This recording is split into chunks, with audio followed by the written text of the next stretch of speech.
89. Tax Relief Advocates. Real solutions for real people. This is Kevin O'Hara with O'Hara & Company Real Estate. Our country's founding fathers drafted a document that is the Declaration of Independence. We hold these truths to be self-evident, that all men are created equal, that they are endowed by their Creator with certain unalienable rights, that among these are life, liberty, and the pursuit of happiness.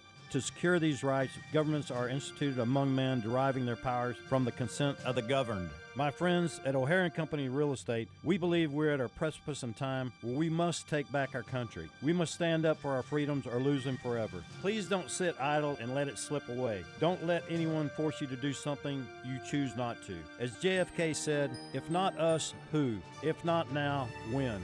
If you're looking to buy or sell real estate, give O'Hara & Company Real Estate a call at 281-373-3393, 281-373-3393, or look us up on the web at o'harare.com. I'm Kevin O'Hara. God bless America, and God bless Texas. You're listening to the Voice of Texas, AM 700 KSEV Tomball, and AM 1540 KGBC Galveston. News this hour from Town Hall. I'm Keith Peters in Washington. U.S. Customs and Border Protection says an Air France flight bound for Detroit was diverted to Montreal after a passenger from the Congo boarded in error. A CBP spokesperson says the passenger should not have boarded the plane on Wednesday in Paris due to U.S. entry restrictions tied to the Ebola outbreak. Air France says the passenger was denied entry into the U.S. because of new regulations requiring travelers from certain countries, including the Congo, to enter only through Washington. As of Thursday, the Department of Homeland Security also says all U.S.-bound American citizens and permanent residents who have been in Congo, Uganda, or South Sudan in the previous 21 days must only enter through Washington for enhanced screening. I'm Marcela Sanchez. Secretary of State Marco Rubio says the U.S. wants to resolve the Cuba dispute peacefully, but doubts the odds of reaching a resolution with Havana's current government. The president's preference is always a negotiated agreement that's peaceful. That's always our preference. That remains our preference with Cuba. I'm just being honest with you. You know, the likelihood of that happening, given who we're dealing with right now, is not high. The Castro indictment has led many to believe that the administration is following the same playbook it did when it ousted Venezuelan leader Nicolas Maduro. Senate Republicans appear increasingly unlikely to meet their self-imposed deadline for passing a roughly $70 billion immigration enforcement bill this week, as questions about security funding for the White House and the Trump administration's $1.8 billion settlement fund effectively derailed progress. On Wall Street, the Dow up by 276 points, the Nasdaq rose 22, the S&P advanced 12. More at townhall.com. The following is a real-life story from Trinity Debt Management. When I was feeling the stress of too much credit card debt, I looked at two different options, debt settlement and debt management. They may sound the same, but guess what? They're not. Debt settlement seemed like a quick fix, but I found out it would destroy my credit, create tax headaches, and hit me with huge fees. They actually told me to stop paying my bills. No way, not me. Then I turned to a debt management plan developed by the team at Trinity. They worked with my creditors, lowered my payments, reduced my interest, saved me thousands, and paid off my debt. And Trinity is a Christian company, which is important to me. If credit card debt has you down, call Trinity at 1-800-990-6976. My name is Heather. Please forget debt settlement. And remember, Trinity Debt Management. 1-800-990-6976. One of football's most talented quarterbacks is set to call it a career after the upcoming season. Aaron Rodgers is running it back one last time before calling it a career. The Pittsburgh Steelers quarterback says the 2026 season will be his last in the NFL. Rodgers will retire as one of the most accomplished quarterbacks in the history of the game. The four-time MVP and one-time Super Bowl MVP is in the top 5 in both yards passing and passing touchdowns. It's heady territory for a player who spent the first 4 years of his career as a backup in Green Bay before blossoming into one of the greatest passers of all time. I'm Gethin Coolbaugh. Two-time NASCAR Cup Series champion Kyle Busch has been hospitalized with a severe illness and won't compete at Charlotte Motor Speedway this weekend. News and analysis at townhall.com. From Washington, I'm Keith Peters. A member of the Murdoch... This program is brought to you in part by Ability Tree Experts. Ability Tree Experts, Houston's leading tree care professionals. Call 281-441-4179. From the KSEV Weather Center, this afternoon expect mostly cloudy skies with high humidity, a few showers, and a heavy thunderstorm. Be cautious as flooding may occur on streets and areas with poor drainage. Temperatures will reach a high of 78. Tonight, anticipate a couple of evening showers and another heavy thunderstorm with overcast conditions otherwise. Be alert for flash flooding and strong winds. The low will be around 72. Tomorrow will bring mostly cloudy skies with high humidity along with a chance of showers and another heavy thunderstorm. Watch out for ponding on streets and highways. Temperatures will rise to a high of 86. With the KSEV Weather Center forecast, I'm AccuWeather meteorologist Joe Lundberg. Be a Planner show host Nathan Ross wants to remind you, please consider all the syndication terms of your private real estate partnership. By understanding the syndication math, Nathan can help you assess the benefits of ownership. Visit beaplanner.com or tune in each Sunday at 7 a.m. for the Be a Planner show with Nathan Ross, CPA on KSEV. Dan Patrick for my friend Louis Flory and Ability Tree Experts. Spring is here and summer just around the corner, which means it's time to deep root fertilize your trees in addition to spraying for insects and disease. Let Ability Trees help maintain their value and repair all damage. Fed and pruned tree will be less susceptible to wind damage and uprooting. Caring for the beautiful and valuable trees on your property that you can't replace should be done by experts. And the experts I use, it's very clear. It's Ability Tree Experts and Louis Flory, my friend for over 40 years. Gosh, this guy is the pro when it comes to taking care of trees. You know, pruning is important for the health of your trees, and pruning limits resistance to spring storms and allows the sun and fresh air into the canopy. Trees can be in distress several months without showing any signs, so don't wait to protect your investment at 281-441-4179, 281-441-4179, or visit their website at abilitytrees.com. Right now, Ability Trees is giving a deep root feeding with every tree prune. Ability Trees, Houston's leading tree care professional.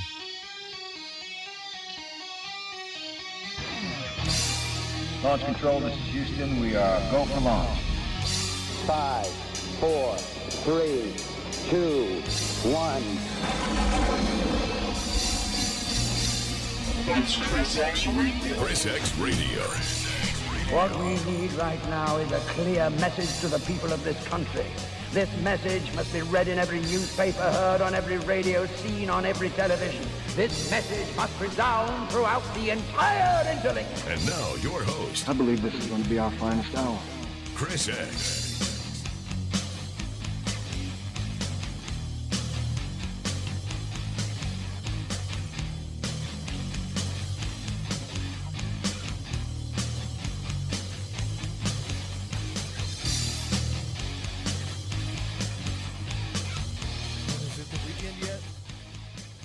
Yeah, it is for us.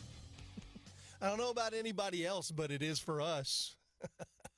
Good afternoon. Welcome to ChrisXradio. I am the aforementioned X-Man here on your Friday show on Thursday.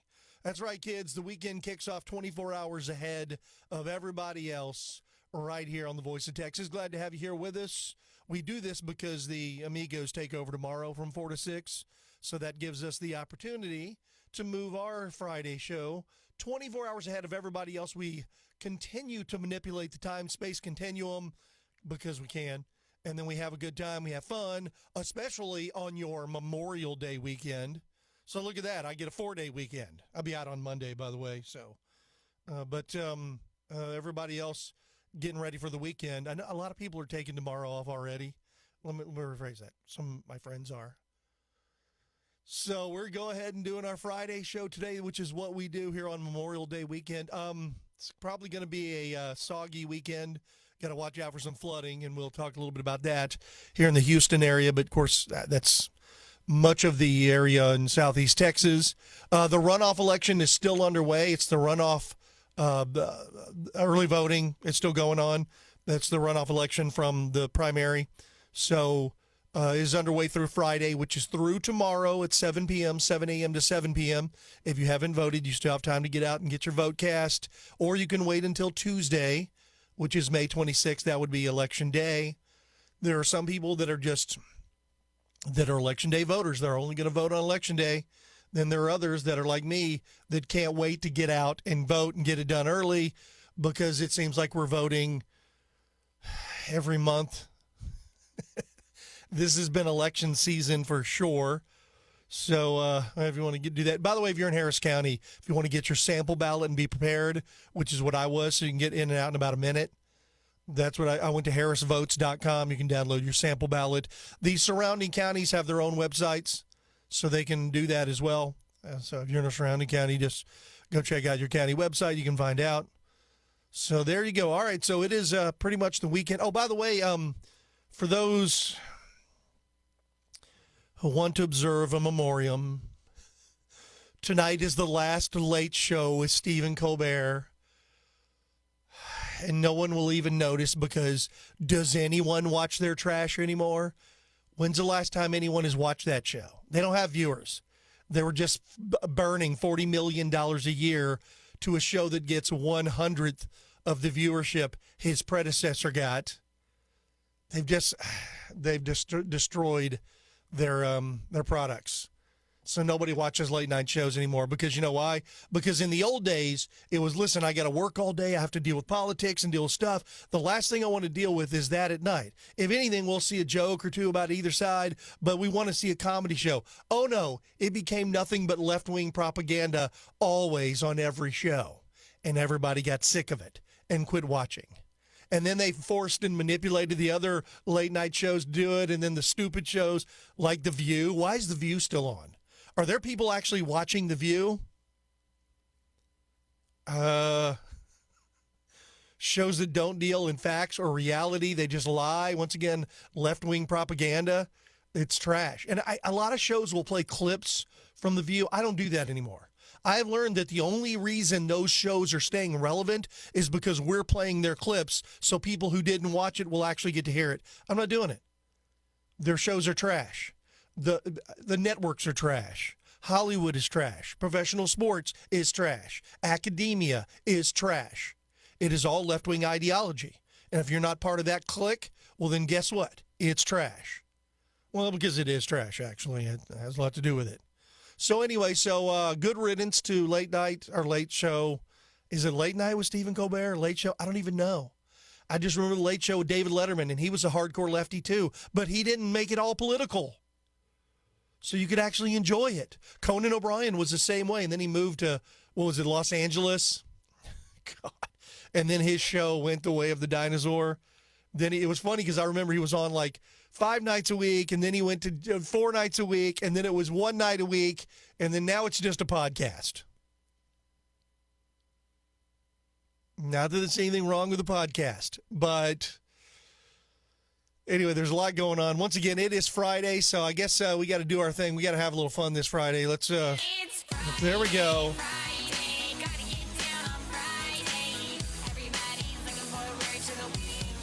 Everybody's looking forward to it. Everybody's getting down. Don't act like you ain't getting down. Yeah! Who else is looking forward to the weekend? There we go.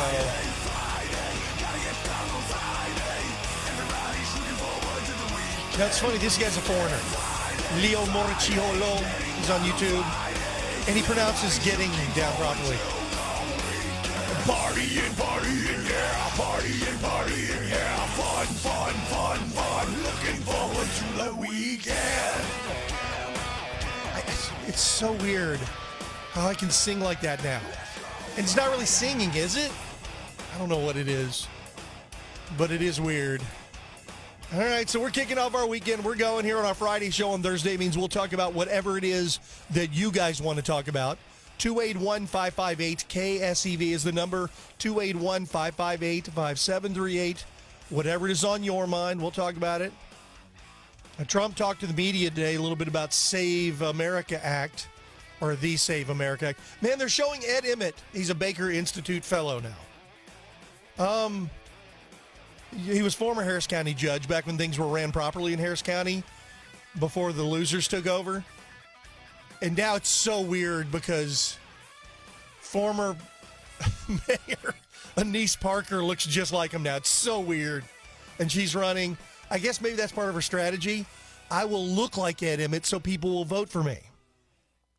And what I was told earlier today, apparently former Mayor Anise Parker may not be leftist enough for the Houston Chronicle because they want the other lady to win in the primary. So they're like, don't vote for the wrong candidate. And they had a picture of her and someone who clearly looked like one of her constituents standing there with an Anise Parker shirt on.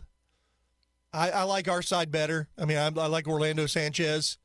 I voted for him because I early voted on Monday. So Orlando's a pretty sharp guy. When he was Harris County Treasurer, he was never arrested for drunk driving once, much less twice, never arrested for anything, including not breaking into a vehicle and then somehow working to get their charges dropped. The poor Dr. whatever her name is, I can't even remember the Harris County Treasurer's name. How she's staying out of jail at this point, I have no idea. If that was me, if I'd been popped twice for drunk driving and busted into somebody's car trying to steal their stuff, and then they talk to the owner of the vehicle and they say, I don't know who this person is. I don't know why they're in my vehicle. They had no permission to be there. I would be locked up. I would be under the jail. It's almost as though they paint the, we'll just say the electorate, the citizens of Harris County and Houston with a different brush, especially if you happen to be serving yourself, obviously, at the expense of the taxpayers. But nonetheless, there you go. All right, so it's our Friday show on Thursday. Like I said, flood threats are growing across southeast Texas ahead of the Memorial Day weekend. So we'll talk about that. There's already been some substantial rainfall, and there's more predicted. They're saying across the region, it could get up in most communities, could pick up between 2 and 4 inches of rainfall. And if that's the case, we could get some flooding. Not everywhere, but some places could get it. They're saying some places could receive an additional 4 to 5 inches of rain on top of what has already fallen. If that's the case, we could definitely get some flash flooding and some of the other stuff. So keep an eye out for things. It's a holiday weekend, so a lot of people are going to be around. So a lot of people traveling. I think the travel thing's already kicked off, so there's that going on. Nancy Mace has unveiled legislation to ban naturalized citizens like Ilhan Omar, Pramila Jayapal, and Shri Thandar the Barbarian, from serving in Congress. Oh, boy, those 3 good ones right there. The dirtbags should be gone. It is amazing. We have these people that have made their allegiance to where they came from, or where they're not from here. Pretty clear over the Americans or America. So probably a good idea. Hold them to the same standard we hold the president and vice president to. I think it's probably a good idea. Probably means it won't pass. What is there? I think there's 19 Democrats and 7 Republicans who were born outside of the U.S. Now, it's funny because there are some that are straight up America. We love America. We're happy to be here. But then you've got the Ilhan Omars, the Pramila Jayapals, and the Shri Thandars who absolutely are not. Ilhan Omar has made it very clear she's serving the people of Somalia. Pramila Jayapal has made it very clear that she cares about fraud and people who commit fraud and dirtbags. And Shri Thandar is only interested in prosecuting Donald Trump. So anyway, so we can get into that. We've got a woman allegedly tied to Minnesota's Feeding Our Future scandal that has been charged in this daycare fraud scheme. Remember when Ilhan Omar told us there was no fraud in Minnesota? And you can't know. None of these Somalis are committing fraud. After being featured in a viral video by influencer Nick Shirley, which Democrats in Congress went through there, well, in California, passed a law to stop people like him from taking a video camera and showing people where their tax dollars are being stolen. That's how they want to deal with it. You can keep stealing. We just don't want anyone to show it to you. Governor Psycho in California. Fahima Igai Mahmoud was charged Wednesday on wire fraud and conspiracy to defraud the United States, according to court documents. That's right. She was indicted for her alleged role in the initial $250 million Feeding Our Future scheme. By the way, the Feeding Our Future mastermind, an American, I do believe, Amy Bach, has been sentenced to 41 and a half years in order to pay $243 million in restitution for multiple counts involving conspiracy, wire fraud, and bribery. That's how the Democrats are operating in Minnesota. Oh, we're not done. The Department of Justice has charged 15 more in a shocking $90 million in Minnesota fraud schemes. So there's... And how Ilhan Omar, who's from that area, nobody's doing anything. She get nothing to see here. And then they said, how come you reported your income at like $40 million and then changed it to like $40,000? Oh, it was an accounting error. Okay. Me thinks it wasn't an accounting error. Me thinks she got caught. Speaking of Democrats, the Democrat National Committee Chair Ken Martin has released this critical study of the party's performance in the 2024 campaign, bowing to intense internal pressure from frustrated Democrat operatives who had publicly demanded the release of their roughly, post-election autopsy. It's a 192-page report. Boy, doesn't paint the Democrats in a good light, does it? How terrible they were and how terrible they are, and they've not gotten any better. Oh, but there's no election fraud, at least, right? Oh, wait, I'm sorry. The Colorado Democrat Party on Wednesday overwhelmingly voted to censure Governor Jared Polis, a Democrat, for commuting the sentence of former Mesa County clerk Tina Peters, who was sentenced for her role with tampering with election equipment. But the Democrats tell us there's no voter fraud. Over and over and over. This wasn't, by the way, a one-time thing. She had been doing it for months and months and months. And, of course, he's like, well, we can't just... in all fairness, Democrats very seldom hold their own accountable. So in all fairness, he's right. Generally, people don't get sentenced. Democrats don't get sentenced to prison and jail and things like that for committing election fraud. Generally, they get away with it. Which is kind of surprising. The Central Committee of the Colorado Democrat Party voted 89.9% in support of the measure to censure Polis, I should probably say. Because if you pronounce it like police, he'd probably get upset. Anyway, we got Ken Paxton, who's been endorsed by Donald Trump. The guy he's running against was interviewed. You know what he had to say? They were talking about something that he loves, other than his friends or family. Notice they didn't mention his girlfriend. But take a listen to James tell something that you love that's not family or friends. I love, I'm just saying this because it's on my mind, the trans children who showed up yesterday at the state capitol to advocate for their humanity. They shouldn't have to, but it was an inspiration to watch. So he's very inspired by trans children. He loves trans children. Wait, what? They're going to try to parade this guy as a moderate. But at least he's good. I mean, he's going to seminary school. He's good on religion, right? God is non-binary. Okay. I think the more light they shine on this Talafrico, the more people are going to see, and it's not going to be close, whether it's Paxton or Cornyn. And by the way, the Republican swamp is just losing their minds that Trump endorsed Paxton. It's so funny, the Republican swamp, we don't want to do anything for Trump. We just don't really want to do anything. We don't want to pass the SAVE Act. We really don't have time. We just don't want to do it. And then how dare you, Donald Trump? How dare you endorse Ken Paxton? We're so upset we're not going to push what you want done now. Wait. You guys are already doing that. I mean, we live in bizarre times. Anyway, Trump was speaking to the media. He had this to say. We'll play this and then we'll take a break. But I thought this was pretty interesting because he's done it before, but now he's saying it again. This could be a problem here in the future very soon. I think the elections are so rigged, and we have to do something about it, and we're going to do something about it. But we cannot continue to have, and frankly, the Senate and the House, they ought to get together and they ought to pass the Save America Act so that you have voter ID, and it's so important you have proof of citizenship, little thing like proof of citizenship, and also mail-in voting, which is so crooked. So in Maryland, as you probably saw, they had 500,000 mail-in votes that were corrupt. They were corrupt. They said the printer made a mistake. Don't believe that. No. And they got caught with 500,000 mail-in ballots that were corrupt.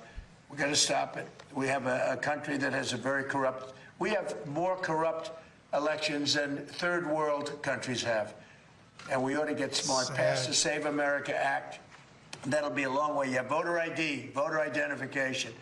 The Democrats don't want to pass. Now, I'll tell you what, the Democrat voters do want to pass, 87%. But the Democrat politicians don't want to pass. And the reason is they'd never be elected again. Because with their policy of open borders, transgender for everyone, I call it transgender mutilization of your children for everybody, men playing in women's sports, all of the stuff that they do, high taxes. They want a tax hike. They voted in favor of high taxes. They voted against a tax cut. They voted in favor of men playing in women's sports. I don't know what these people are thinking. The only way they can win is to cheat, and that's what they want to do. And we ought to pass the Save America Act. I agree. We ought to pass the Save America Act. And transgender mutilations. I love that. I don't think mutilization is a word. Maybe it is. Maybe somebody could look that up for me. But he's right. They want to mutilate children. Call it, we're doing it's trans stuff. It's so weird because we have these people like from Somalia and the Middle East, and they came over and they want to gender mutilate children. You know about the female circumcision, which is a terrible, horrible, barbaric practice they do on children. And for the it's sick. And then now you got the Democrat Party who is all headlong into it, except they're gently mutilating boys and girls, and they want to do this. They want to do this to children who aren't even old enough to drive. You can't smoke cigarettes if you're a child, if you're 13 years old. You can't drive a car. You can't vote. Can't buy alcohol. But you know what? You can make life-altering decisions like, quote-unquote, changing your gender, getting a life-altering surgery that will affect you for the rest of your life. They'll do that. That's okay. That is how insane the Democrat Party is. If everybody actually pointed it out, nobody would be voting Democrat anymore because those are the people they're voting into office. They're child abusers while calling child abusers on the other side. It's insane. All right, let's take a break. You're listening to Chris X Radio. It is our Friday show on Thursday, which means we'll talk about whatever you guys want to. We're getting a little funky here on your Friday show on Thursday. Maybe we'll play some funky music. It's possible. Maybe. Maybe not. 281-558-KSEV. What is on your mind today? We'll talk about whatever you guys want to talk about. 281-558-5738. You're listening to Chris X Radio. It is our Friday show on Thursday.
I know they say you're not supposed to go on and watch videos, but during the break, I stumbled across slow motion cat videos, and they are amazing. The look on the cats' faces and when they fall and the things that they do, cats are hilarious. They're so weird. And it's funny because women just love cats. It's so funny. Women hate men because men, well, I don't know. They always got to remember he's so distant and he's so this. They date men that are just like cats.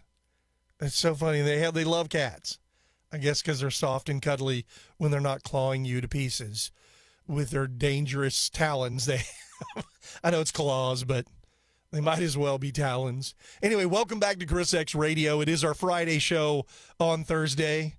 Oh, man, we got plenty to get into today on the program. Needless to say, it is the final Stephen Colbert show, late show with Stephen Colbert, whatever. No one's going to really notice. No one's going to care because no one watches their trash anymore. So you got that. Early voting is still underway, once again, going through tomorrow at 7 p.m., and then Election Day is next Tuesday. So get out and vote in the primary that you voted in last time. Or if you didn't vote last time in the primary, you can still vote. You just have to... once again, if you did vote in the last primary, this is the runoff election, so you have to vote in the same one you did last time. Be careful this weekend. It is Memorial Day weekend. I'll be out on Monday, so I'll be back on Tuesday for Election Day to make sure we keep you posted on. We're done at 6, so the polls are open till 7, so we're not going to have any information, but we'll keep you posted on how things are looking at the polls and all that. All right, let's get a phone call here before we keep rolling. By the way, it is our Friday show on Thursday, so we'll talk about whatever is on your mind today. 281-558-KSEV, 281-558-5738. Let's go to the phones. Pick up with Alan. Alan, thanks for hanging on. Welcome to ChrisX Radio. Chris, enjoy your program. I enjoyed eating pizza with you and enjoy the program. I have a question. You probably look on the internet at lots of different places, and I wanted to know, a friend tells me when he asks a question, he gets a certain answer, and it comes from Google, and I don't know if I trust that answer. So when it comes to politics, from where do you get answers if it's a specific question that hadn't been shown in the news? Like, you listen to Town Hall is one of them, right?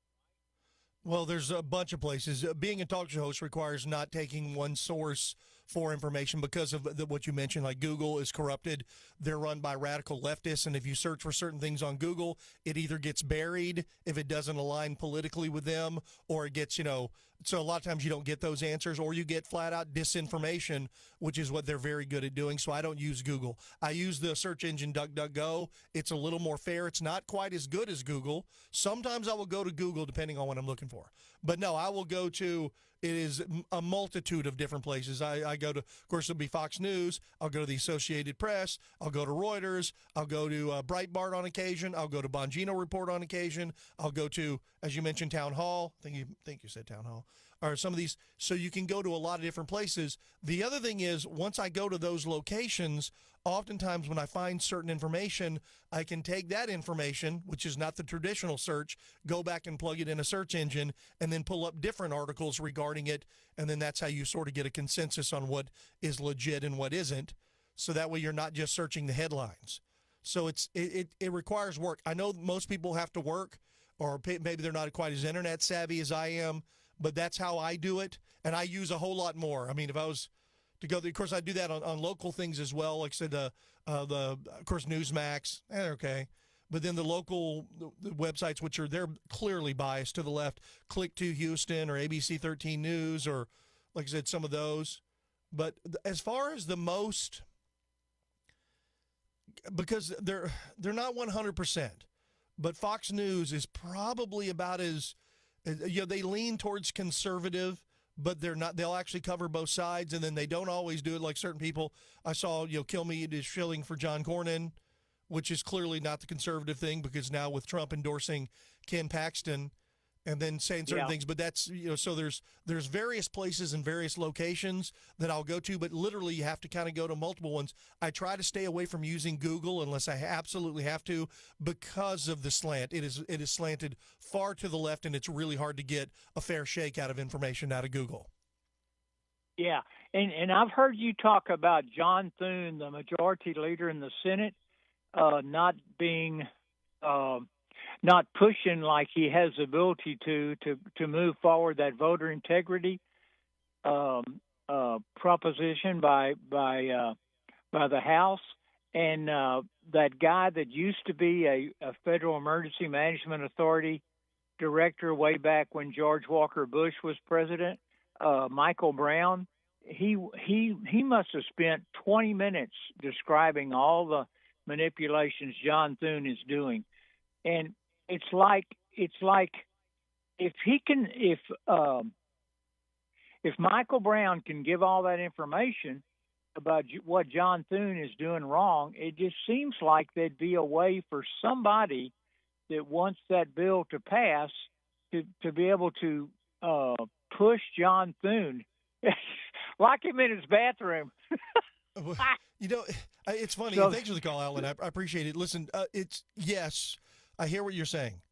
But then again, understand John Thune has to get the votes in order to pass. Right now, the way things sit, we don't have filibuster-proof majority, and I don't even think he has enough votes because of people like Lisa Murkowski, Susan Collins, and then those people. I think we might have had one vote on the left, but I don't even think we got that. I think he eventually came out against it, which was Fetterman. So there's not enough votes to get it through. So then there's the other thing is that brings up another issue. Is Thune ready to get rid of the filibuster? Well, Thune is a bit of a swamp rat. He's been there. He's very swampy. He's been there for a long time. He doesn't want to get rid of it.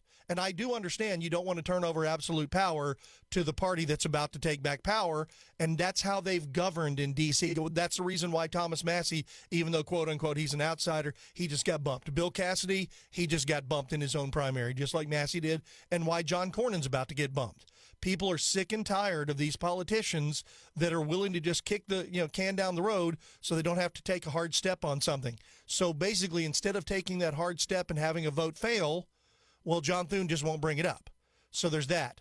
The president is trying to get him to bring it up. They're trying to do it. You have to rally votes and do this. But from all accounts, it can't pass. It is not filibuster-proof. The Democrats are going to filibuster it. The way the filibuster stands today, which is a perversion of how it originally is and should be, is ridiculous, and it shouldn't be happening. But John Thune, and now he's upset that Trump endorsed Paxton, so that puts him, once again, on the other side of the equation.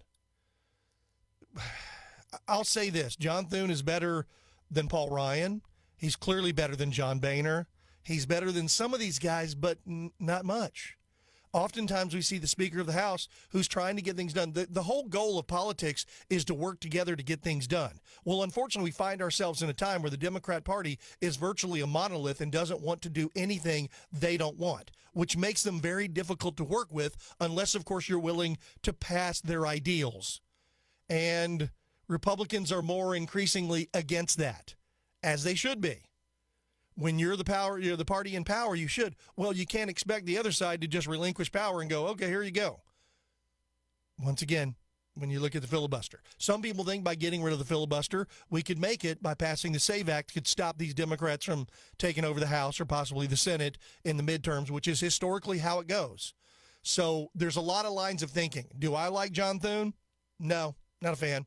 He's a California Republican, which in my term, that's called a Democrat. That's an old school Democrat. They're old Democrats. They're the way Democrats used to vote, which means they're not conservatives. They're not really even I guess to a certain degree they're on some Republican stuff, but more oftentimes than not, they're not. And the problem is they align with Democrats far too often.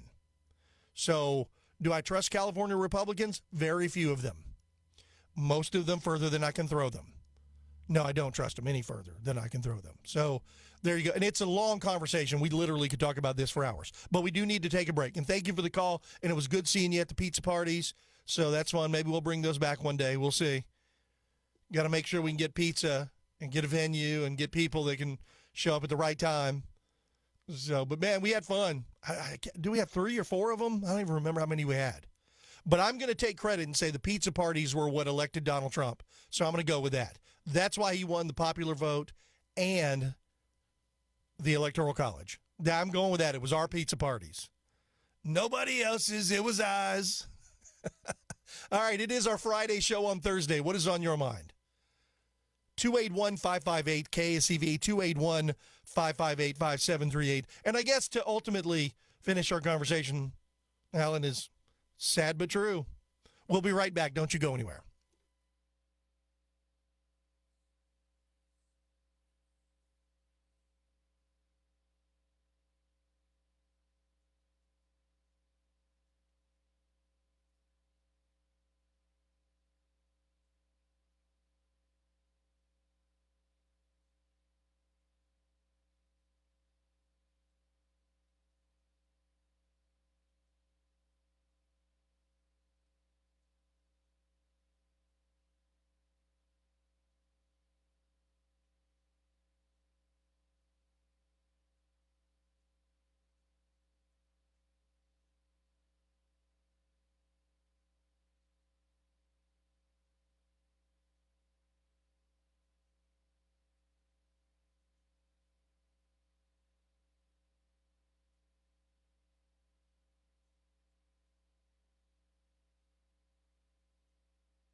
Okay, I got a couple of corrections to make.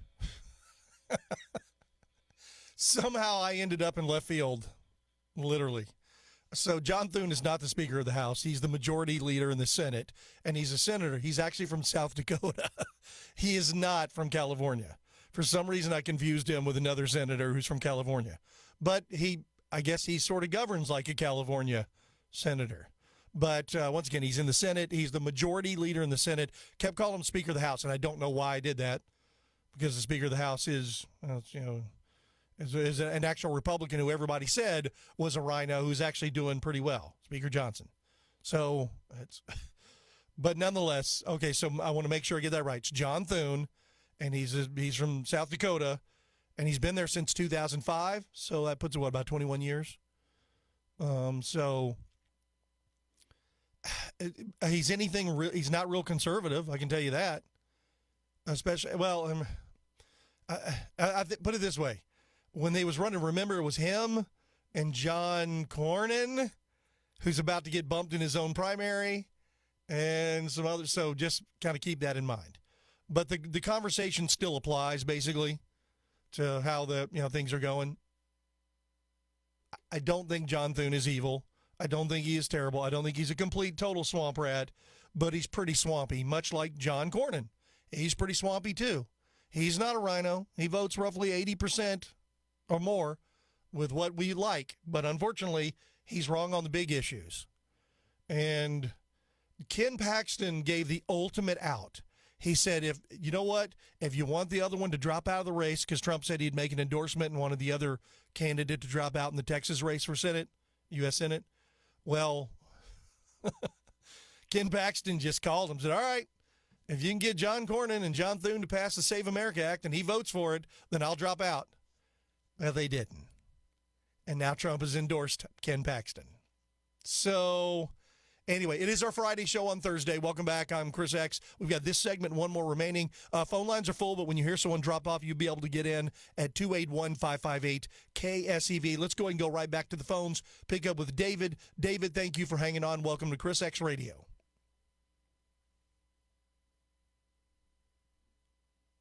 Hello, David. Are you there? I heard a noise. David? Anyone? Bueller?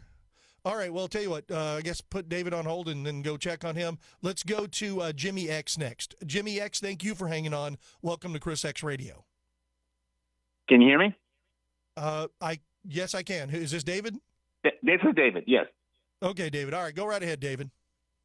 Okay. Well, Chip Roy, you know Chip Roy, right? Yes. I'm thinking he's a congressman from Texas, right? That is correct. Okay. Is it the same Chip Roy is running for Lieutenant Attorney General? Yes, he's not running for Lieutenant Attorney General. He's running for Attorney General. That is correct, yes. Okay. So why hasn't Donald Trump endorsed him? And Governor Dan Patrick endorsing Mays Middleton. Donald Trump has also endorsed Mays Middleton. Oh, okay. Okay. Well, basically, Donald Trump is winning. He's got basically, and he's endorsing everybody that's planning on winning. Yeah. So they're doing the same thing with in other states. Yeah. In other. I appreciate it, David. Listen, yeah, you're absolutely right. With Bill Cassidy losing his election to the endorsed candidate of Donald Trump, well, they got into a runoff, but still, the endorsed candidate, along with another, beat Bill Cassidy in Louisiana, and then, of course, Thomas Massie got smoked by Ed Galbraith in Kentucky. So then you've got that race going on. So there's another that's gone because he was just a thorn in the side.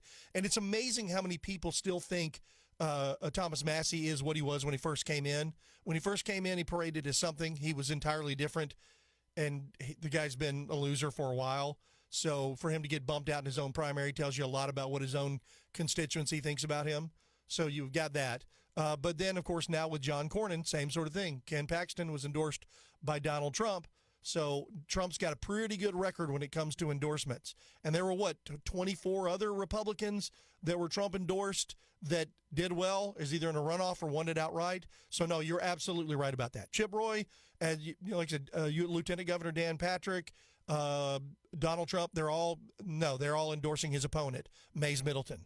And like I said, Chip Roy just doesn't seem to play well with others. He was good on the border. He's not a rhino, but he seems to be a bit of a hothead. He seems to have some issues. He's clearly an anti-Paxton guy. So there's that. And he's campaigning as I'm a MAGA guy. No, you're not. He's not MAGA at all. He told MAGA to kiss his ass. And he dropped the MF bomb and all kinds of stuff. He's not a really nice guy. We'll just say that. I've interviewed him a couple times, and he was good on the interview. He's fine. But anyway, let's go ahead and take another break. Thank you for the call, David. I appreciate it. We'll come back and try to get to Jimmy X and Darth here on the other side. If you want to join us, it is our Friday show on Thursday. 281-558-KSEV, 281-558-5738. We'll talk about what you guys want. And, David, I wasn't trying to be a jerk. I was trying to be very clear because I screwed up with John Thune. Somehow I was calling him Speaker of the House in California, and, he's South Dakota's senator, and he's the majority leader. And so, and I guess if we want to look at it one way, I would rather have him than, I guess, John Cornyn, but they're very similar beasts of a color, I guess, or the same color. Just they are what they are. All right, we'll come back, wrap up this first hour, get a few more calls in, and get more of your calls at 281-558-KSEV.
All right, welcome back to Chris X Radio. You've reached the final segment of the first hour, but don't you go anywhere. We got hour number 2 locked and loaded, ready to rock and roll here on your Friday show on Thursday.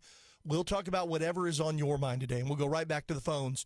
If you want to join us, 281-558-KSEV, 281-558-5738. All right, let's go to Jimmy X, who's been patiently holding. Jimmy, thank you for hanging on. Welcome to Chris X Radio.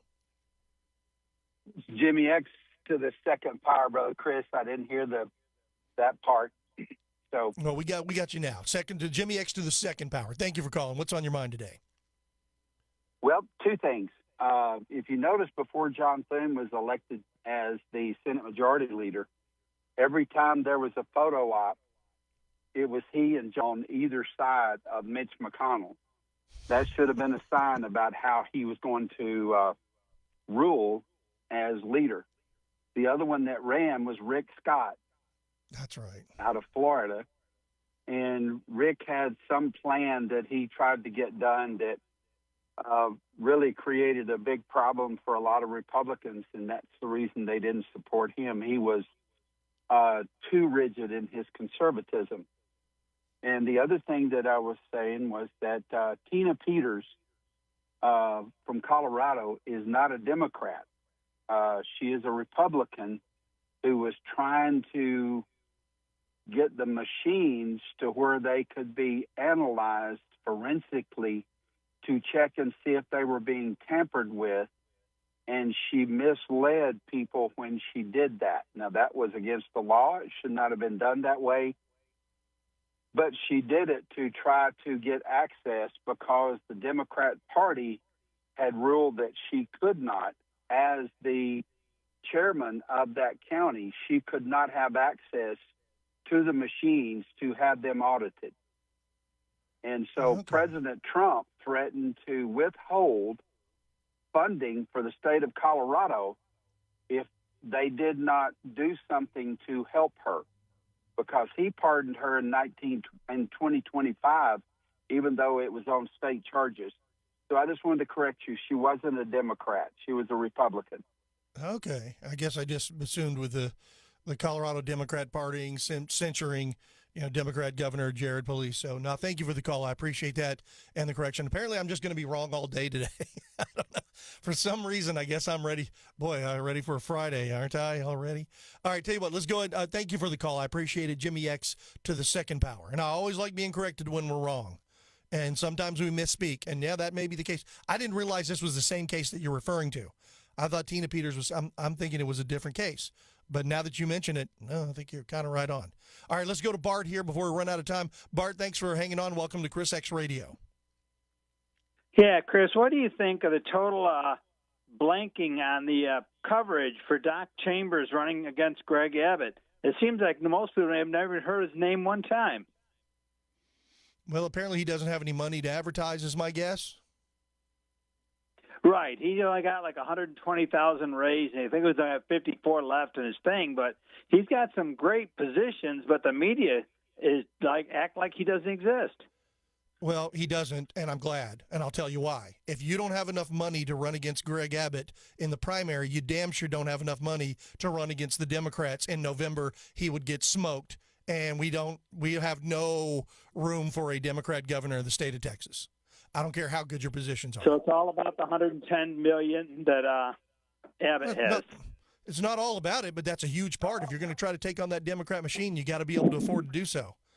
And like I said, what do you think of his positions? I remember Doc Chambers in the past. They're good, but once again, this is a campaign, so they're saying all the right things, or at least they're trying to. But once again, money talks. You got to have money. This is an expensive game, and the higher the office, the more expensive it is, and you have to be prepared. Governor Abbott has been one of the best governors in the country, and he is constantly disrespected. All right, hour number 2 is coming right back. Thanks for the call, Bart.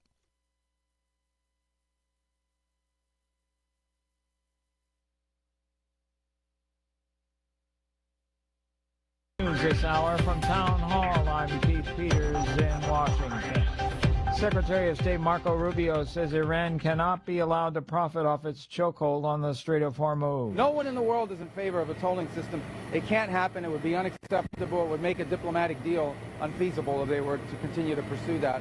So it's a threat to the world if they were trying to do that. And it's completely illegal, by the way. Rubio says there are some good signs, however, of progress in talks with Iran. If we can get a good deal done, that would be great. I'm not here to tell you that it's going to happen for sure, but I'm here to tell you that we're going to do everything we can to see if we can get one. But if we can't get a good deal, the president's been clear. He has other options. I'm not going to elaborate on what those are, but everybody knows what those are. There's a stay of execution in Tennessee after an aborted execution. Tennessee's governor has granted a 1-year stay of execution for Tony Carruthers after his lethal injection was halted when officials struggled to find a vein for more than an hour. Maria DeLiberato, an attorney for Carruthers, says she saw him wincing and groaning and called it horrible to watch. The Tennessee Department of Corrections says medical personnel had quickly established a primary IV line, but were unable to find a suitable vein for a backup line, as required by the state's execution protocol. Carruthers was sentenced to death after he was found guilty in the 1994 kidnappings and murders. I'm Lisa Dwyer. Democratic National Committee Chair Ken Martin has released a critical study of the party's performance in the 2024 campaign. His decision on Thursday followed intense internal pressure from frustrated Democratic operatives who had publicly demanded the release of the post-election autopsy. On Wall Street, the Dow by 276 points, the Nasdaq rose 22, the S&P advanced 12, oil near $98 a barrel. More at Town Hall. Looking for a great real estate agent? Someone who can help you sell your home fast and for top dollar? Go to ready.com, REDY.com. Because on Ready, agents will pay you just for the opportunity to sell your home. Yeah, on Ready, agents will pay you for your listing. Thousands of dollars up front just for a chance to sell your home. And it's easy. Just go to ready.com, enter your address, and when you want to sell. In just 48 hours, the best local agents are competing on Ready to be your agent with cash offers up front just to win your business. Hey, your listing is valuable. Don't give it away. Make those agents earn it. Get paid to pick your real estate agent. Go to ready.com or call 800-885-REDY. 800-885-READY. Tune in each Sunday morning at 9 a.m. for On the Money with your host and CEO of Allied Wealth Texas, Ryan Wheelis, who can help you live your richest life possible during your retirement years. That's each Sunday at 9 a.m. right here on AM 700 KSEV. This True Sand commentary is brought to you by Ability Tree Experts. Ability Tree Experts, Houston's leading tree care professionals. Call 281-441-4179. From KSEV, here's political contributor Ben Strusand.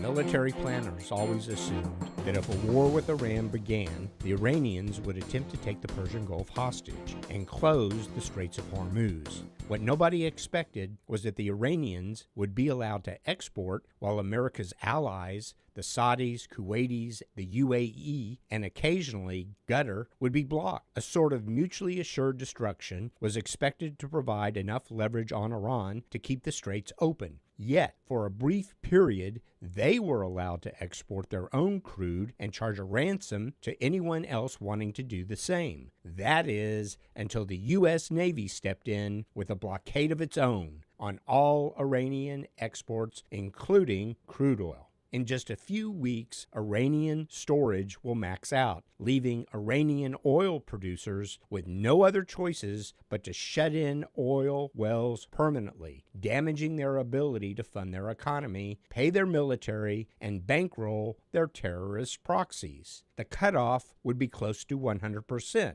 a huge blow if continued. Which is why, even though Democrats in Congress attempted to hand the Iranians a victory by pulling funding from our military, the United States will successfully force the Iranians to yield and concede to open the straits and end their nuclear weapons program, one way or another. Despite the media fawning over the brilliance of Iranian strategy, the Iranians will lose. Despite his political opponents rooting for U.S. strategy to fail, President Trump has bent the arc mark of history and dealt a homicidal regime a blow it will take decades to recover. The American people have not supported this war, and high gas prices will harm Republican chances in November. But the prospects of a deal on America's terms should result in us doing a lot better than most people think. I'm Ben Strusand, and that's my view. Ben Strusand, only on AM 700 KSEV.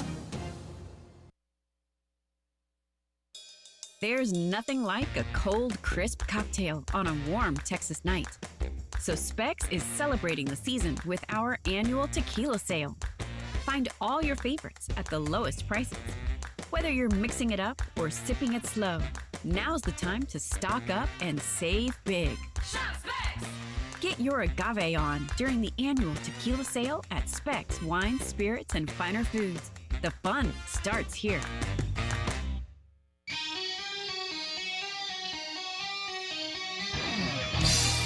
Launch control, this is Houston. We are go for launch. 5, 4, 3, 2, 1. It's ChrisX Radio. What we need right now is a clear message to the people of this country. This message must be read in every newspaper, heard on every radio, seen on every television. This message must resound throughout the entire interlink. And now, your host. I believe this is going to be our finest hour. Chris X.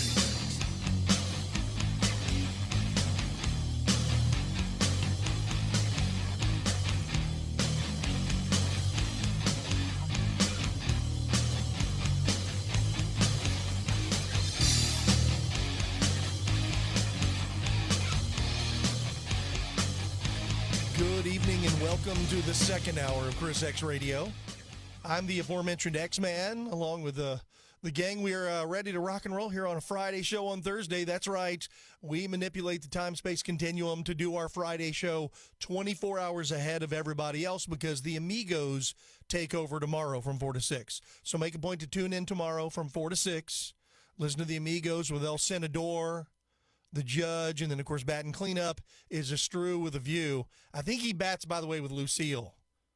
If you don't know what Lucille is, yeah, then you're probably 10 years behind on Walking Dead, just as it started going woke and got weird. But anyway, it was, I think that's what Mr.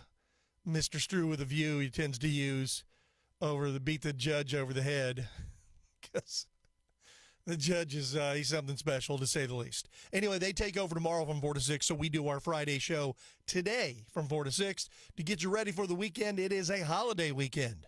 A lot of people taking Memorial Day off Monday, and then don't forget Election Day is Tuesday. So you got to get out and vote in the Republican or the Democrat primary runoff. Believe it or not, we have some Democrats that listen to this program. I don't know why. I really don't. It's crazy. And some of them are fairly nice people. The politics are a little insane, but nonetheless, early voting is underway. I've early voted on Monday, but you have through tomorrow, which is Friday, May 22nd, until 7 p.m., 7 a.m. to 7 p.m. to vote, and then Election Day is next Tuesday.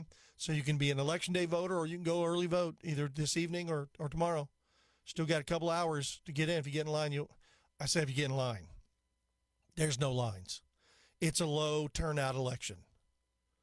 It's going to be really low considering there's a holiday on Monday. People will be getting back to work, I guess, on Tuesday. So like I said, I went ahead and voted because of the weather this week, which, you know what, we haven't had much rain today. I guess we got a lot last night. Was it last night or the night before? I guess we had some last night and then some the night before.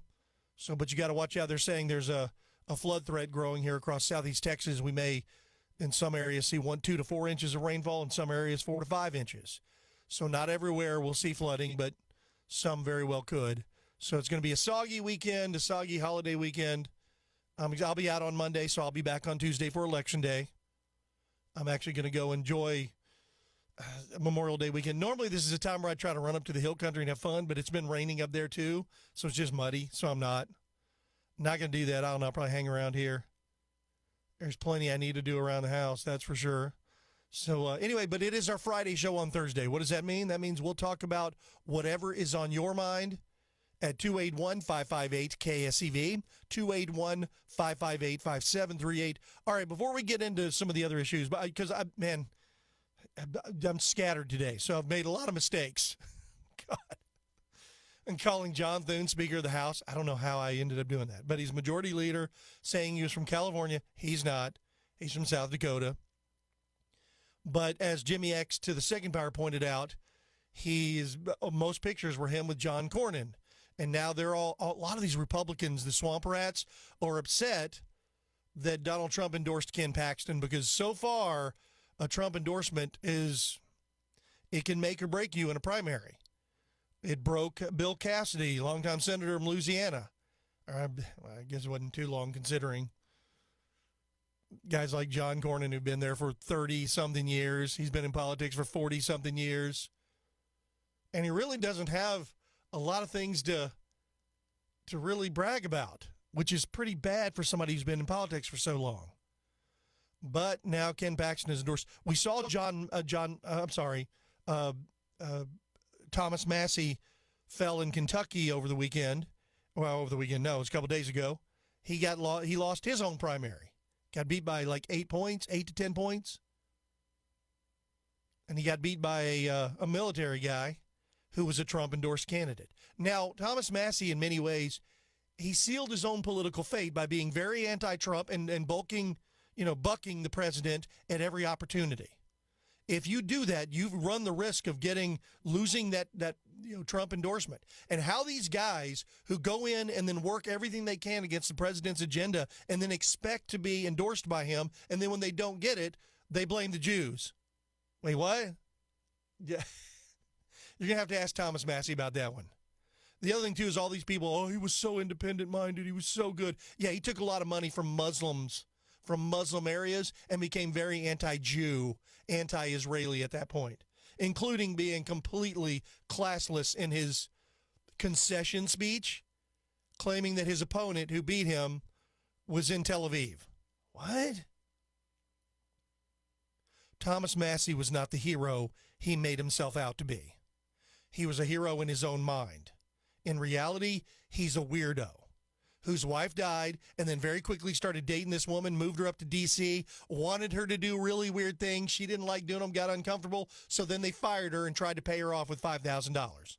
And then they moved over to the Governmental Ethics Committee, who tried to pay her off for $60,000 and have her sign a non-disclosure agreement like some of these Epstein victims. Oh, you got your own little Epstein file going on over there, Mr. Massey, and wonders why he lost his primary. So anyway, but that being said, so if you take shots at the king, which the Democrats do literally, you're probably not going to get in. And when you find yourself, if you call yourself a Republican stalwart, and I'm so conservative and I'm so Republican, yet you find yourself voting with Democrats more often than not, that's not good. That's a bad sign. Because the Democrats hate you already. Now, they'll endorse you over an actual conservative, but these anyway, so he's done, and then now John Cornyn seems to be next. In fact, John Cornyn, last couple of videos I've seen of him, he's looking bad. He's not conceding the race yet because he's going to go through the election, of course, make sure it happens, but he's already working on excuses, and it's sad, but you know what? That's politics. He has spent a lot of money. He was sitting on $100 million or something like this, and I don't know how much he spent in the first round of the primary, but he didn't get out of the runoff. And then now Wesley Hunt has endorsed Ken Paxton as well, so most of his supporters are going to come over on board, and he's done. By the way, we talked with Bart, too. Bart's a good listener and very smart, and he talked about Doc Chambers running against Governor Abbott. There's an anti-Governor Abbott movement in this state, which is people that criticize the governor, and then when the governor does what they want him to do, they claim it's only political. In other words, it's a damned if you do, damned if you don't. I've seen this problem among Republicans often, is certain things they expect, and then when it's done, you don't get any credit for it. And you can't operate that way in politics. It's a very foolish way to operate. It's a good way to allow Democrats to take over. And then he talked about Doc Chambers. Why is he a blackout? Because he's not buying any ads anywhere. First of all, it's in a primary. It's a runoff. Is he even in a runoff with the governor? I don't even know. I guess I need to go look but he's not getting any coverage. And I'm like, well, only Democrats get free media coverage from the media because they're all dirtbag propagandists for the Democrat cult. So him running in the Republican primary, you're not going to get that. Sorry. And then second of all, the governor has a lot of money. But if he's only was saying he'd only raised like $120,000. That's not enough to unseat a sitting governor. Governor Abbott has already been endorsed by Donald Trump. So good luck. That's why the Democrats, listen, I'm no media expert. Actually, I kind of am. But the reason why Gina Hinojosa is because she's the Democrat running against Governor Abbott. She has a very low chance of winning. But if for some reason we turned it over to somebody like Doc Chambers, who won and then spent his $120,000 and then now has nothing to run against Democrats, or let's say he even increased his funding to $240,000, we'll triple it, $360,000. We'll just go with an even $500,000. He would get smoked by a Democrat. They will outfund him. They will outraise him. They will out-campaign him, and he would be toast. And then now you have a Democrat governor. We have to be smart. Is Governor Abbott everything that I want in a Republican? No, but he's a good one. He's pretty sharp. Is he perfect? I've never met a perfect governor. But he's been pretty good on the border. He completely changed the narrative when it comes to illegal immigration in this country. He is endorsed by President Trump. He's done a pretty good job. He's the one who spearheaded open carry in the state. Everybody said, no, he's not doing it. He's not. I heard other talk show hosts tell me, by the way, well, hold on, I'll get to that. Other talk show hosts told us that Governor Abbott was never going to pass constitutional carry.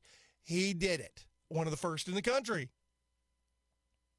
Not only did he ask where people could get the permit to carry, and then there was the permit to carry, which open carry, and then he made it completely constitutional to carry. And everyone's like, well, he just did it because it's political now. Okay.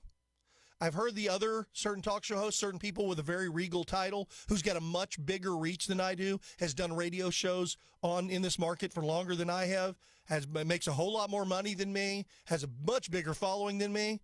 People need to understand that guy's wife was Secretary of State. She was the last Secretary of State appointed by Governor Rick Perry.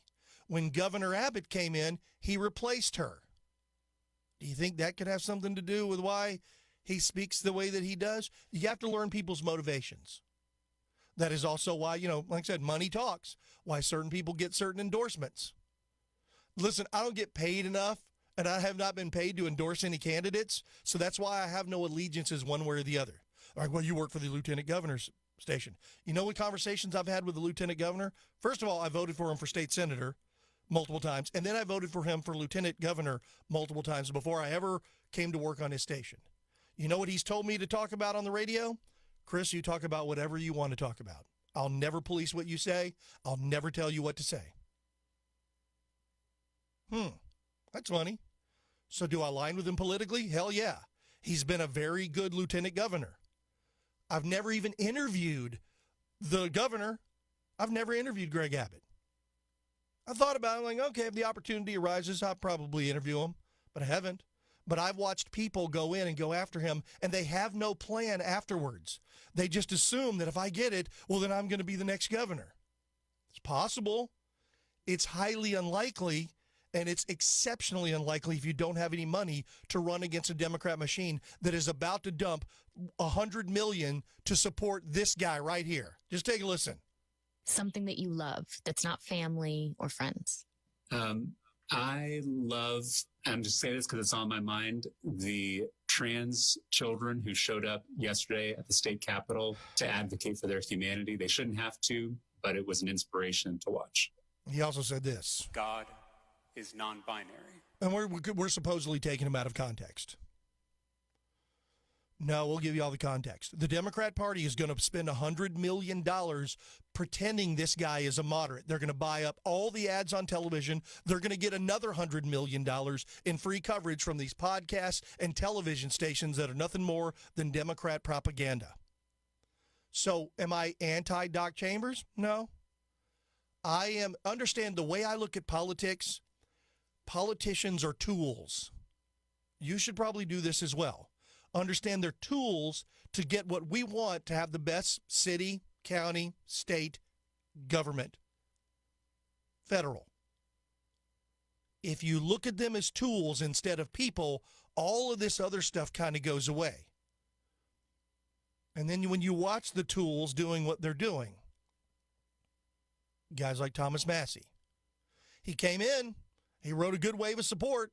He came in and was saying all the right things and doing all the right things, and very quickly that changed. And then he became a tool that didn't work well with the other tools. In fact, he became a tool that only obstructed the other tools. And now he is no longer. Well, he is, till his term ends. Bill Cassidy, same sort of thing. He came out against the main tool. And boy, they're going to love that, me calling Donald Trump a tool. Yeah, he's a tool. He's the only politician that actually says and then does what he says regarding the American people.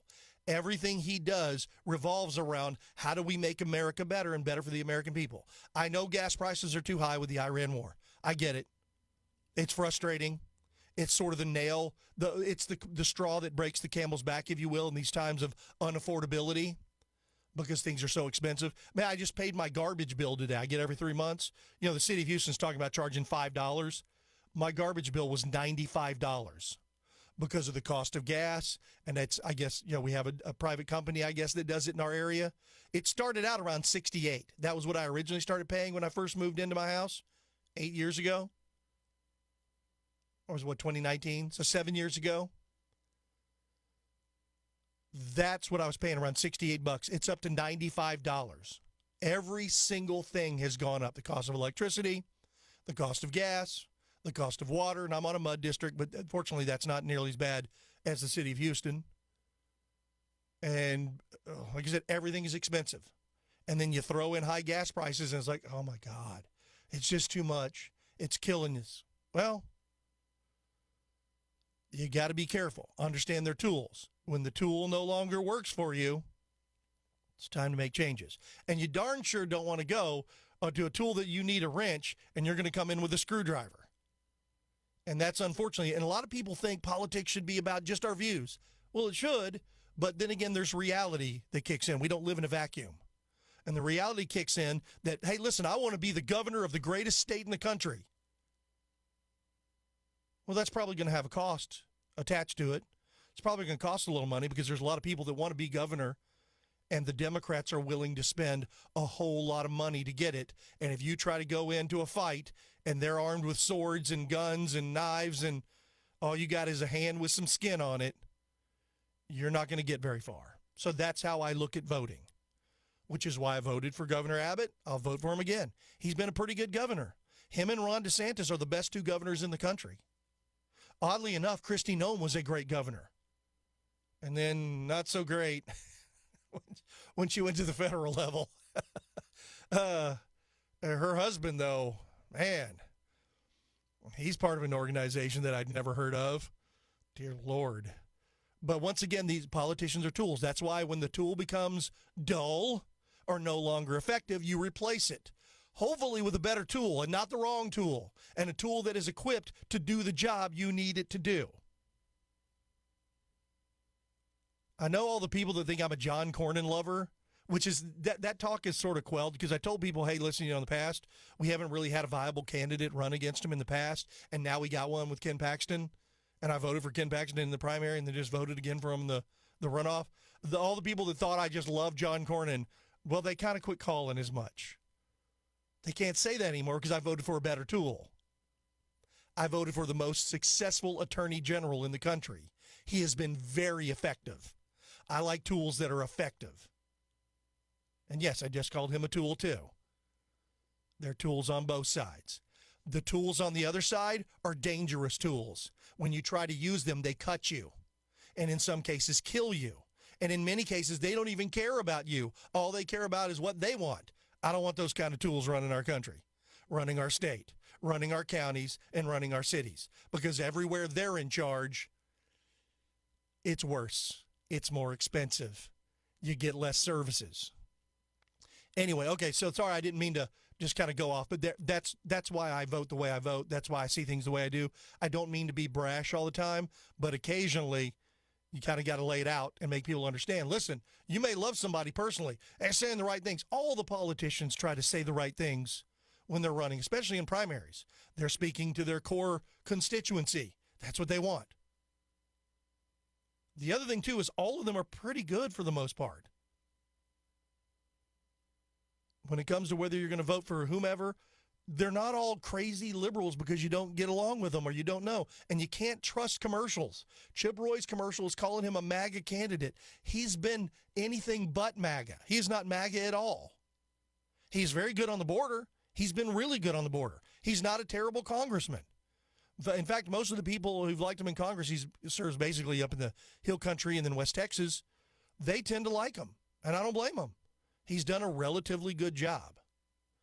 But then attacking Chip Roy's Mecca, Chip Roy attacking Mays Middleton, saying that he's somehow for the Islamification of Texas. And come on, the guy's been serving at the State House. We know exactly where he is and what he is on the issues.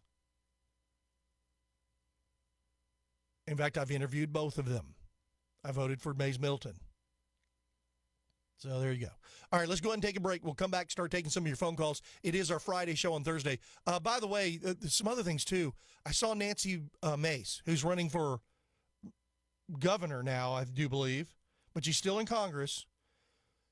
She has unveiled legislation to ban naturalized citizens like Ilhan Omar, Pramila Jayapal, and Shri Thandar. Thandar the Barbarian. I would love to get rid of those people. I actually like this. I would like people serving in Congress just held to the same standard as president and vice president. Quit allowing these foreigners to come in. I know there are some that are really good, by the way, but quit allowing these foreigners that have allegiances to other countries because we're watching how they operate. Ilhan Omar, ring a bell? 281-558-KSEV. I'm Chris X. We'll come back, hit the phones on the other side.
Oh, man, surfing our way into this Memorial Day weekend.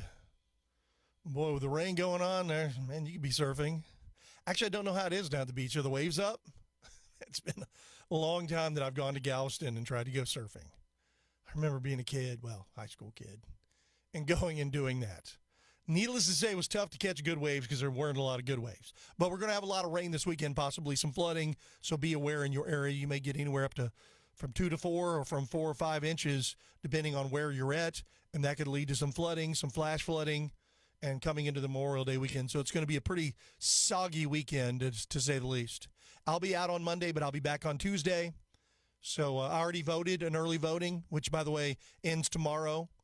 You've got one day, well, you've got until 7 p.m. tonight, or tomorrow, 7 a.m. to 7 p.m. to early vote, and then you have Election Day, which is Tuesday, next Tuesday, May 26th, to go vote, and that's 7 a.m. to 7 p.m. as well. It'll be interesting coming off the holiday. It's going to be a low turnout. Your vote means even more when it's a low turnout.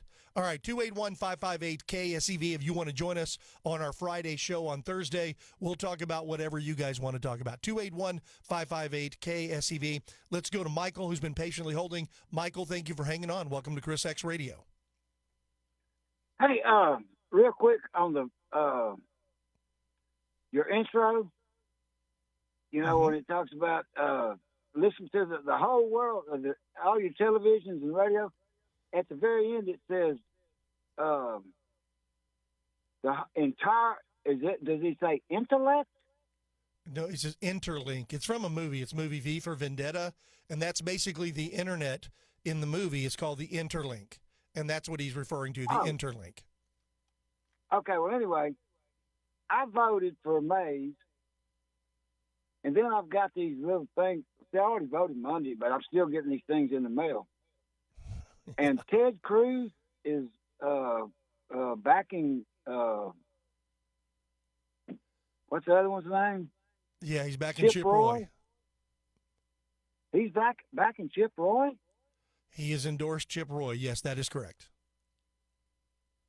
Oh, and I was so good. I've always been behind Ted Cruz, but I didn't understand that. Well, you know, people have different experiences. It's a primary. Understand, we're Republicans. He can endorse whoever he wants. I don't agree with his endorsement, but whatever. I don't care. He's still a good senator. He's still a good tool, so he's doing well. His experiences with Chip Roy are very different than other people, but once again, I didn't vote for Chip Roy. I'm not going to vote for him, and I don't care who Ted Cruz endorses. Just like, honestly, when it came to, you know, many times when it comes to the president, his endorsements, I don't even care about that. I'm looking for the tools that I think will do the best job for us, people like you and me, Michael. Well, you know, I try to weed it all out, you know, who I'm voting for. And I voted for Wright for that railroad commissioner. Yeah, I did as well. And then I hear all this negative stuff about him, and then so understand that's the campaign. I mean, that is what's effective when it comes to these, you know, political pundits, but also these strategists. They've learned that negative campaigning is very effective because, just like you said, it elicits an emotional response, and people will get out and oftentimes vote against somebody they've demonized. I don't listen to the political ads. I don't care what they have to say. Those are people who have money, so I'll take them in consideration. But no, I go and do the research, and I understand it's tough, Michael, to go and research every candidate. No, I'll say this. I believe you made the right choice because I voted for Mr. Wright as well for a railroad commissioner, so I think you did just fine. What you get in a mailer or what you hear on a commercial, basically you just disregard, honestly. Because once again, they're all competing for a very limited amount of resources, if you will, offices, and that's what they want. Well, you know, when I got this mailer in the mail and it had this big picture of Chip Roy, I said, "That's one of them aliens." You know, he kind of, I guess, yeah, you know, he could pass as one of those lizard people. I don't know. I don't know if he's an alien. I really don't. I can neither confirm nor deny that for you, Michael. All right, 10-4. All right, thanks for the call, Michael. I appreciate it. And, you know, Michael is very exemplary of a lot of voters. You're trying to go through this information and trying to vote who you think is the best, and it's tough. And once again, the endorsements, that's okay. If the people that I'm generally politically aligned with endorse somebody, well, I'm going to look at that candidate probably a little closer. And I'm a big fan of Ted Cruz. I think he's done a great job in Texas. I voted for him, and I'll vote for him again. His endorsement of Chip Roy meant nothing to me. And like I said, he works well with him or whatever, but like I said, you've got Donald Trump, and his endorsement of Mays Middleton goes further with me than, Ted Cruz's endorsement of Chip Roy. So, and then same with Wright, running against, who's running against? Is it Beau French? Once again, it's hard to keep up with all the names because just like you, I'm still getting the mailers, even though I early voted on Monday. They've already sent them out in the mail, so it takes them a while to get through. But they're going through and trying to get as much, it hit as many people as possible. I've seen so much on the Shelley Desvalos and John Bonk race. That race has gotten exceptionally nasty. Unfortunately, I'm not in District 9, which is funny because I really enjoyed that movie. But the Briscoe Kane, Alex Mueller thing, it's interesting because the District 9 race, Briscoe Kane, okay, I like him to a certain degree. But, man, he voted to impeach Ken Paxton. He's had to do a mea culpa, and it ruined his relationship with the former speaker, which in many ways should because of what happened. But, like I said, that's political baggage you get. And then you get somebody like Alex Mueller who jumps in, and she's going for a race. She ran for Harris County judge, which I still believe they probably stole that election from her with the shenanigans on Election Day in that election. But it doesn't matter. But once again, she's in that race. She's a Trump-endorsed candidate. She's got a lot of money. Makes it real tough for someone like Briscoe. And once again, Briscoe has good endorsements, but so does Alex Mueller. And the other thing, too, is how do I feel about who wins that seat? I think either one of them will probably be fine. I don't think either one of them is the liberal they're trying to portray their opposition as. Because, once again, they're both vying for the same position. You have to always take that into consideration. All right, let's take a short break, and then we'll come back. Looks like we got Tommy and Rusty and room for one more. If you want to try to get on the line, you're listening to ChrisXradio.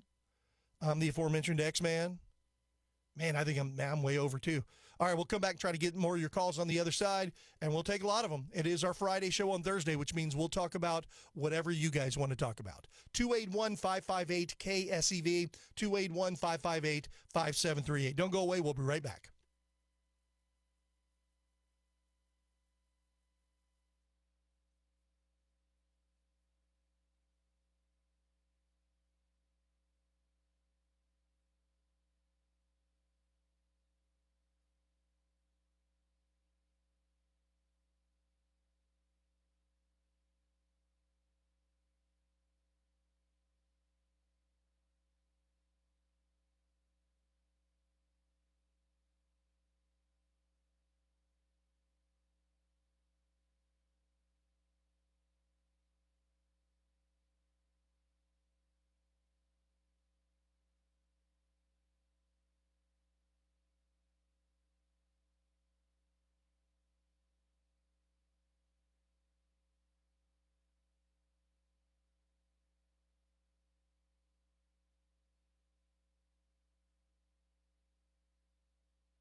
man, we're getting closer and closer to the weekend, folks. Welcome back to our Friday show on Thursday. I'm the aforementioned X-Man, along with the gang here as we get closer and closer to the weekend. It's Memorial Day weekend. It's holiday weekend. So I'll be out on Monday. Don't forget. And I'll be back on Tuesday for Election Day, so we'll keep you posted. By the way, what is on your mind today? That's how we roll on our Friday show on Thursday. 281-558-KSEV. Let's go right back to the phones. Let's go to Tommy first, who's been patiently holding. Tommy, thanks for hanging on. Welcome to ChrisX Radio. On J6, I kicked the crap out of 4 different police officers. How much can Thanks I get for the paid call, for that? Tommy. I appreciate it because you're using a fake name and your fake voice and your garbage. And those police officers you're referring to, some of them lied. We've seen their body cam footage. Yeah, some of them didn't necessarily tell the truth. They're more left-wing operatives. You're going to try to convince me next that it was an insurrection, that all these people decided to try to take over the federal government of the United States of America without a single firearm. Yeah, you're going to try to convince me that. You're going to convince me of other things. Listen, your argument's garbage. That's why you use a fake name and lie about who you are and where you're calling from. And after I busted you in the same show using a different name, then you couldn't even remember your own name, fake made-up name, that's when I determined you no longer get airtime. Because you're not looking to have an actual discourse. You're just garbage. Thanks for the call, though. I appreciate it. Once again, why does this guy listen to my show? Does he think he's going to somehow convince people with his fake names and his fake areas and his fake points and somehow thinks he's going to get it? Okay, yeah, I appreciate it. All right. And by the way, for those of you who think I can't have a civil discourse with someone who might disagree with me politically, listen to our next caller. Just keep listening. I promise. All right, 281-558-KSEV. Let's go. Oh, man, we lost Rusty. Did Rusty drop? Oh, man, we're about to have a good conversation. Rusty's always fun. And we disagree politically, but always enjoys his calls because they're hilarious. That's funny.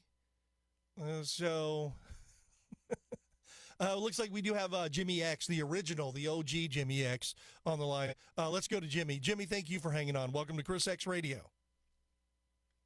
No, this is Jimmy X the third. Man, you're the first and the third? Man, that's pretty good. That guy's such an idiot, man. I mean, seriously, the guy will call in to every show on KSEV. He fakes his name. He thinks he's funny. He thinks he's smart. He says he's not a Democrat. He's just, dude, he's a troubled individual, man. You know, he once again, I think it's the only way to describe it. Well, there's certain Democrats that do listen to the show, and we'll have a civil discourse. If anyone has heard Peter or Rusty or some of the others, if you want to have a civil discourse, we're fine with it. But don't call in with garbage, facts, and narratives. And oh, see, we got Rusty back in line. Rusty, hold on. We'll get you in the next segment because we'll have to take a break here after Jimmy X. But as you talk about this guy who calls in, I think you've affectionately referred to him as Richard Cranium because nobody knows what his real name is because he uses a different one every time he calls in and tries to troll the shows. And he does better on other shows. I don't give him any time at all. I gave him, I think, 3 calls in the beginning, and then once I learned his voice and his lies, and he couldn't even remember the own name he made up, I've decided to, no, you don't get to call and propagate on my program. But you're right. He thinks he's cool. He thinks he's smart. He thinks he's hip. He surpasses all 3 every time and goes straight to ridiculous, which is why we give him no airtime. Well, to your point, the amigos do. Ben, most of the time, catches his voice. Paul and Eric kind of they platform the guy. They think he's a real caller, and I'm like, no, he's a troll. But thank you for remembering my Richard Cranium nickname. Oh, dude, it's beautiful.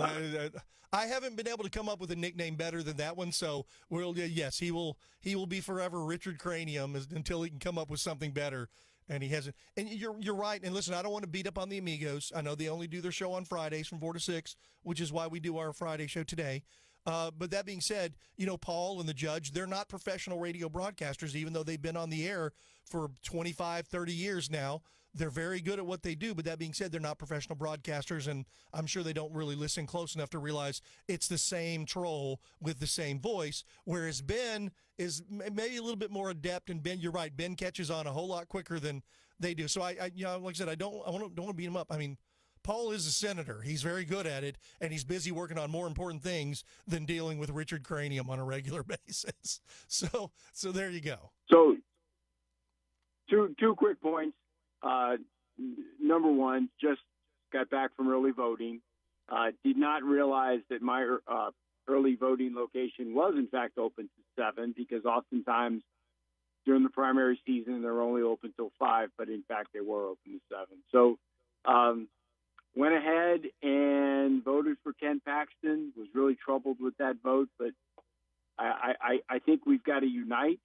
And I think anyone who's voting for Cornyn has to realize that the oldest tactic in war is divide and conquer. And if we're divided here, they're going to conquer us. So we better be united, and we better go support whomever is the winner, which I do believe is going to be Ken Paxton. Also voted for Beau French. The more I learned about Jim Wright, the more he just seemed really swampy and eeky. And then I went ahead and did vote for Thomas Smith and Mays Middleton as well. So in and out in less than 3 minutes. Yeah. So I take it there was no line whatsoever for you when you voted?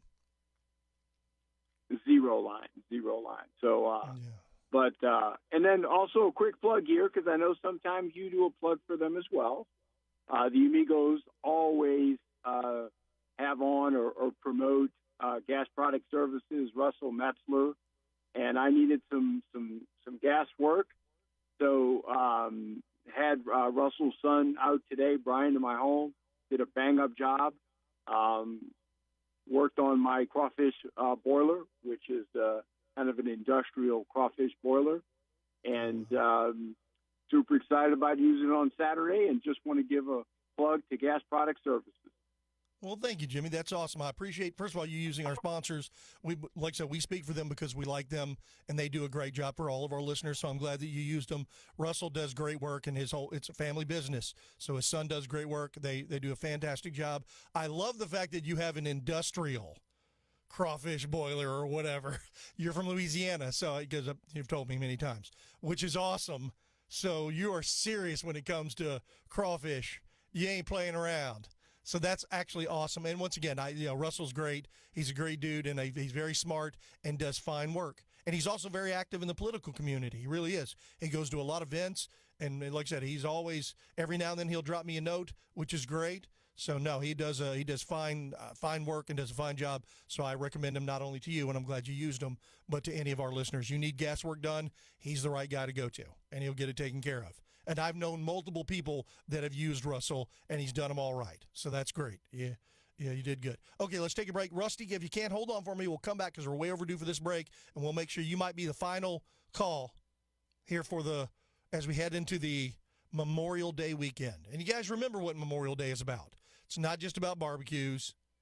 It is about remembering those who gave their all for us. Some gave all, and that's what this day is for. I appreciate all who served, but those who paid the ultimate price, who saw a higher calling to protect this freedom, that's why I vote against Democrats. They don't. All right, we'll take a short break. You're listening to Chris X Radio. We'll come back, wrap up today's show. If you want to get in behind Rusty, you better hurry. 281-558 KSEV. We'll be right back.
Oh, man. Welcome back to ChrisX Radio. You've reached the final segment of the program. Coming up on 6 p.m., we're going to turn things over to the Craig Collins Show. That comes up here next. Make sure you stick around for that. And then we're out for the weekend. It is the Memorial Day weekend. We'll be out on Monday as well, then back on Tuesday for Election Day. Don't forget, early voting is still underway. People are still voting. We just heard from Jimmy X, who voted today.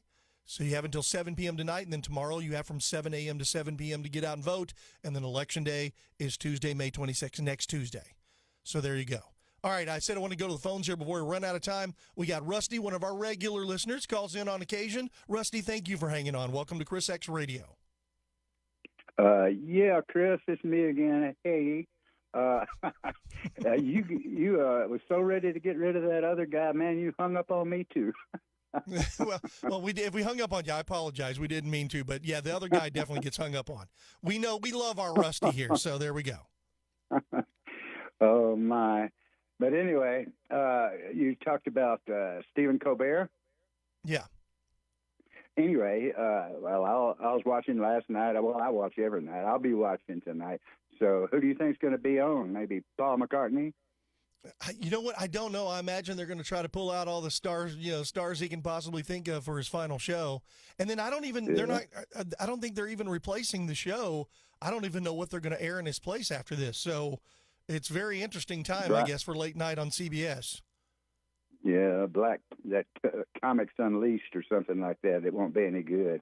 But anyway, yeah, Bruce Springsteen was on last night, and he would have got hung up on with this comment. He said Stephen Colbert is the first guy that's ever been fired because the president couldn't take a joke. Yeah, it had nothing to do with him losing $40 million a year for the last decade. Had nothing to do with that. How's he losing? Yeah, CBS has lost $40 million. No, they have lost on The Late Show $40 million a year. That's how much they've lost every year for the last 10 years of his show, and eventually they canceled it. So that's why it got canceled. It actually had nothing to do with the president. If you doubt what I'm saying, Jimmy Kimmel is still on, and so is Jimmy Fallon and the other shows. The other shows are still there. Yeah, they tried to fire him. But, yeah, Jimmy's a little inappropriate. Disney said he wasn't going. Kimmel said, I'm staying. But anyway, you were talking about Google, too. Did you know they're coming up? I don't use the Chat GPT. Do you use any of that?